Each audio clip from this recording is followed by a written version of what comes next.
गुरुवारी आणि शुक्रवारी रंकाळा परिसरातील अनधिकृत अतिक्रमण हटवण्यासाठी व्यापक मोहीम राबवावी अशा सूचना कोल्हापूर महापालिकेचे आयुक्त डॉक्टर राजेंद्र भारुड यांनी दिल्या। महापालिकेच्या सर्व संबंधित विभागांनी समन्वयानं कारवाई करावी असं त्यांनी आढावा बैठकीत सांगितलं। गणेशोत्सवाच्या पार्श्वभूमीवर योग्य नियोजन करण्याचे निर्देशही त्यांनी यावेळी दिले। कोल्हापुरातील रंकाळा परिसरातील अनधिकृत अतिक्रमण हटवण्यासाठी गुरुवारी आणि शुक्रवारी या 2 दिवशी व्यापक मोहीम राबवण्यात यावी। या मोहिमेसाठी 4ही विभागीय कार्यालय, इस्टेट अतिक्रमण आणि अग्निशामक विभाग यांनी समन्वयानं कारवाई करावी अशा सूचना आयुक्त डॉक्टर राजेंद्र भारुड यांनी दिल्या।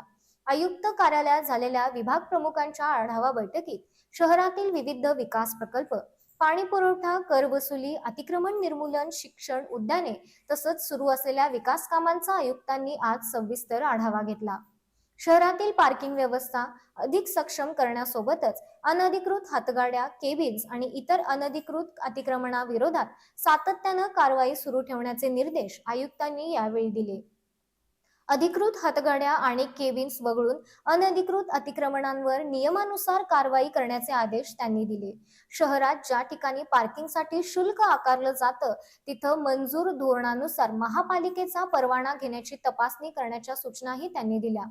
सीएसआरच्या माध्यमातून प्राप्त 2 टिप्पर तसंच महापालिकेनं खरेदी केलेल्या नवीन जेसीबीचं महासभेच्या दिवशी पदाधिकाऱ्यांच्या हस्ते उद्घाटन करण्याची कार्यवाही करावी असंही आयुक्तांनी सांगितलं।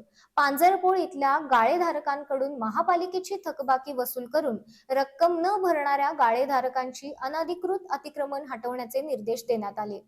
शहरातील कोचिंग क्लासेस परवाना देण्यासाठी नगर रचना, घरफाळा, अग्निशामक, इस्टेट आणि परवाना विभागांनी एकत्रितपणे विशेष कॅम्प आयोजित करण्याचे निर्देश त्यांनी दिले।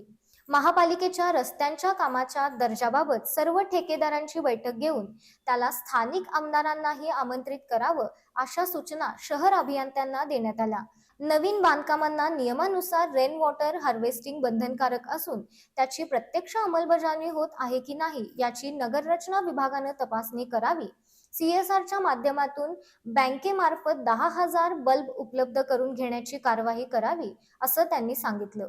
शिक्षण विभागानं महापालिकेच्या सर्व शाळांमधील उपलब्ध सुविधांची तपासणी करावी असं त्यांनी स्पष्ट केलं।